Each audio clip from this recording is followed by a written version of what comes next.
Lower back pain doesn't always come from aging. More often, it starts with weak glute muscles and a weak core, too much sitting, and a lack of proper movement. When the muscles in the backside of your body lose strength, the spine is forced to carry the load. Over time, this leads to pain, stiffness, and limited movement. The good news is that the lower back can recover if you reactivate the right supporting muscles. Simple, slow, and controlled movements help reduce pressure on the spine, improve posture, and bring back a sense of stability in daily life. Pain is not your destiny. It's a signal that your body needs the right kind of care. High knee marching in place is one of the most effective yet underrated exercises, especially for middle-aged and older adults. As we age, many people begin to take shorter steps, drag their feet, and stop lifting their knees. This slowly weakens the leg muscles, reduces balance, and increases the risk of falls. This exercise helps reawaken the natural movement pattern your body once did well, improving strength, coordination, and stability when walking. Unlike regular walking, high knee marching forces your body to actively lift the leg instead of passively moving it forward. When you raise your knee, key muscle groups work together at the same time: the front thighs, hip flexors, glutes, calves, and especially the core muscles that keep you balanced. That's why just 1 to 2 minutes done correctly can deliver results equal to, or even better than, many minutes of slow walking on flat ground. The movement is simple, but technique matters. Stand tall, gently open your chest, relax your shoulders, and look straight ahead. From this position, lift one knee up, ideally to hip height or as high as you can control. Lower the foot slowly, then switch sides. Let your arms swing naturally in an opposite pattern. Just like real walking, this cross-body motion helps the brain coordinate movement and improves balance. The key is not speed, but height and control. A common mistake is moving too fast, lifting the knee too low, or leaning backward, which greatly reduces the benefit. Move slowly and with purpose. Each time you lift your knee, feel the muscles working. If you feel unsteady, lightly touch a wall or the back of a chair for safety, but avoid leaning your weight on it. The ideal routine is 30 to 60 seconds per set. Rest 30 seconds, and repeat for 3 to 4 sets. As you get stronger, increase the challenge by holding the knee at the top for 1 to 2 seconds before lowering it. With consistent practice, this exercise can clearly improve your walking pattern, stair climbing ability, and confidence in daily movement. This is more than just exercise. It's a reminder to your body that you can still move with strength, control, and safety. Stepping up onto a platform is one of the most important functional exercises for maintaining leg strength and independent movement, especially after midlife. This is not a complex or athletic drill. It directly mirrors everyday actions: climbing stairs, stepping onto a curb, getting on a bus, or stepping over a doorway. When leg strength declines, these small movements can become a source of fear, causing many people to avoid them due to worries about balance or knee pain. The power of the step-up exercise lies in how many muscle groups it activates at once. As you place your foot on the step and drive your body upward, your glutes, quadriceps, hamstrings, calves, and the stabilizing muscles around the hips, knees, and ankles all work together. This is real-world strength, not just building muscle, but training your body to support itself in daily life. That's why this movement is widely used in rehabilitation and mobility programs for older adults around the world. To perform it safely, choose a sturdy step about 8 to 12 inches, 20 to 30 centimeters, high. Place your entire foot on the step, making sure the heel is fully supported, not hanging off. Slowly shift your weight onto the leg on the step and use that leg to push yourself up to a fully upright position. The back leg should only follow, not help with momentum. Once you're standing tall, gently squeeze your glutes for a moment to stabilize. Then lower yourself back down slowly and with control. The lowering phase is just as important. Many people rush this part, But controlled descent is where your muscles learn to absorb force and protect your joints. Lowering slowly strengthens the tendons, improves knee stability, and reduces injury risk. Aim for 2 to 3 sets of 8 to 12 repetitions per leg. Resting briefly between sets. Common mistakes to avoid include pushing off hard with the back leg, letting the knee collapse inward, or failing to keep the heel firmly planted on the step. If you don't feel steady yet, lightly hold onto a wall or stair railing for support. With consistent practice, step-ups don't just make your legs stronger, they restore a sense of control, confidence, and independence in every step you take. Heel raises may look simple, but they play a powerful role in movement health, especially for middle-aged and older adults. Your calf muscles don't just push you forward when you walk, they help you stay balanced, stabilize the ankle, and support healthy blood circulation. When these muscles weaken, your legs tire quickly, your steps feel unstable, and confidence drops, especially on uneven ground. In daily life, every step you take relies on the calf muscles to help pump blood from the legs back to the heart. That's why the calves are often called the body's second heart. When movement is limited or walking is too slow and passive, this muscle group slowly gets neglected.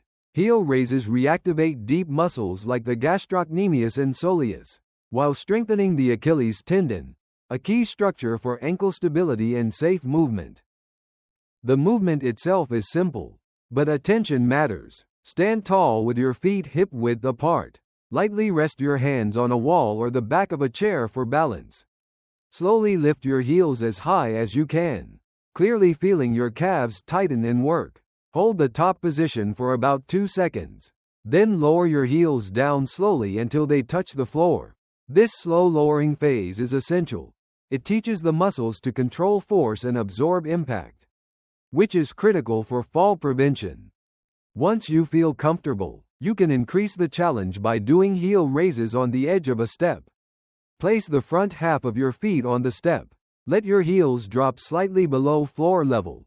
Then rise up as high as possible. This larger range of motion activates more muscle fibers than flat ground heel raises. Aim for 3 sets of 12 to 20 repetitions. Resting briefly between sets. Calf muscles are built for endurance, so they respond very well to higher reps. While practicing, avoid common mistakes such as moving too fast, skipping the hold at the top, bending the knees, or shifting weight to the outer edges of the feet. You can also change toe position, straight ahead, slightly outward, or slightly inward, to target different parts of the calves. With regular practice, heel raises help you stand steadier, walk lighter, and move with more confidence, especially when climbing stairs or navigating outdoor surfaces. This small movement sends a big message to your body. You are still strong, stable, and capable of moving with confidence every day. Sitting down and standing up from a chair is so familiar that many people don't see it as exercise.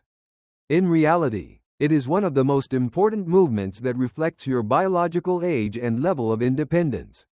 When standing up becomes difficult, when you need to push with your hands or rely on help, it's not just weak legs. It's a sign that your body is slowly losing its ability to function independently in daily life. This movement activates several major muscle groups at the same time: the glutes, quadriceps, hamstrings, and core. They work together to lift your full body weight off the chair and control the descent back down. If any of these muscles are weak, the movement feels heavy, unstable, and often shifts stress onto the knees or lower back. That's why practicing sit to stand correctly doesn't just build strength, it protects your joints and spine. To perform it, choose a sturdy chair at a comfortable height. Sit tall with your feet flat on the floor, hip-width apart. Cross your arms over your chest or reach them slightly forward for balance. But do not push with your hands. Lean your torso slightly forward to bring your weight over your feet. Press through your heels, tighten your thighs and glutes, and stand up until your body is fully upright. Pause briefly to feel stable. Then lower yourself back down slowly and with control. The key is movement quality, not speed. Sitting down slowly teaches your muscles to control force and reduces stress on the knees. A common mistake is dropping into the chair, which removes the most valuable part of the exercise.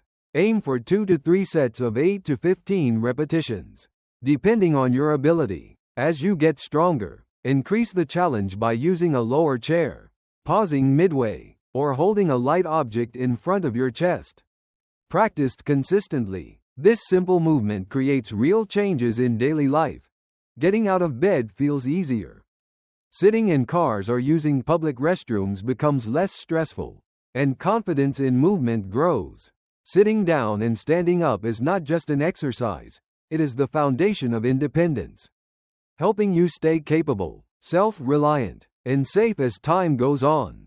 The glute bridge is one of the most important exercises for long-term movement strength, especially for middle-aged and older adults. It's not just about toning the glutes. This movement is the foundation of the entire posterior chain, the glutes, hamstrings, lower back, and core. When these muscles weaken, the body starts to compensate through the spine, leading to lower back pain, fatigue when standing, and a constant feeling of instability when walking. In daily life, the glutes play a key role in keeping the body upright, stabilizing the hips, and reducing stress on the knees and lower back. But with long hours of sitting and too little intentional movement, the glutes are often asleep. The glute bridge helps wake them up through a safe, controlled motion that places minimal stress on the joints. That's why it's widely used in rehabilitation and back pain prevention programs. To perform the exercise, lie on your back on the floor or a mat. Place your arms by your sides with palms facing down. Bend your knees and set your feet firmly on the floor, hip width apart. Adjust the distance so that when you lift your hips, your knees stay in a comfortable angle. Take a breath in. As you exhale, press through your heels and lift your hips until your shoulders, hips, and knees form a near straight line. At the top, squeeze your glutes firmly for 3 to 5 seconds, clearly feeling the work in your hips. Then lower down slowly, one vertebra at a time. The most important part of the glute bridge is control and muscle awareness, not how high you lift. Avoid overarching your lower back, which signals that your spine is doing the work instead of your glutes. Keep your core gently engaged, ribs down, and the movement smooth and steady. Perform 3 sets of 12 to 15 repetitions, resting briefly between sets. As you get stronger, increase the challenge by holding longer at the top, lifting one leg, or placing a light weight on your hips. Practiced consistently, glute bridges deliver powerful benefits: reduced lower back pain, improved posture, steadier walking, and less stress on the knees. This is a small exercise with deep impact, helping your body rebuild the strength foundation it needs to move safely, comfortably, and confidently over time. The wall squat is a simple exercise with deep, lasting benefits, especially well suited for middle-aged and older adults.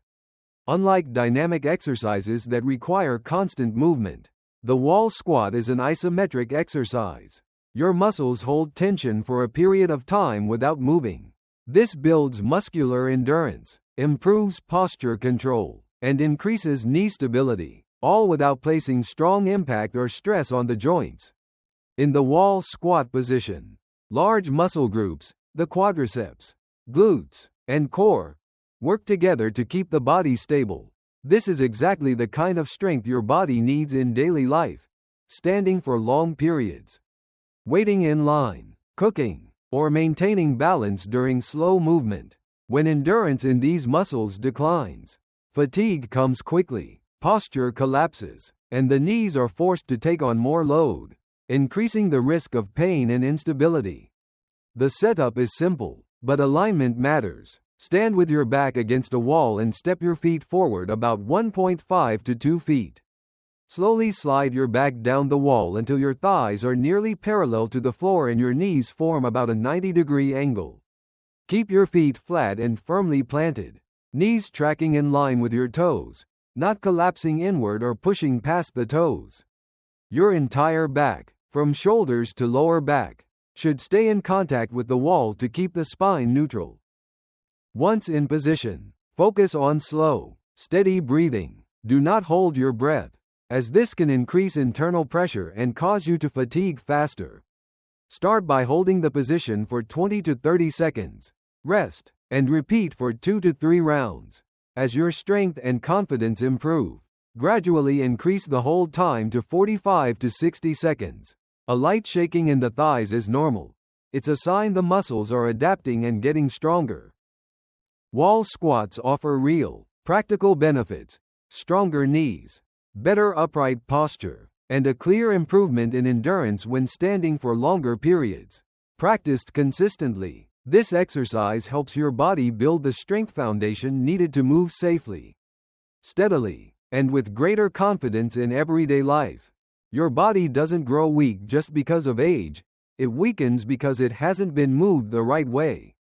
As long as you can still stand up and take steps each day, you still have the chance to become stronger, steadier, and more independent for the long run.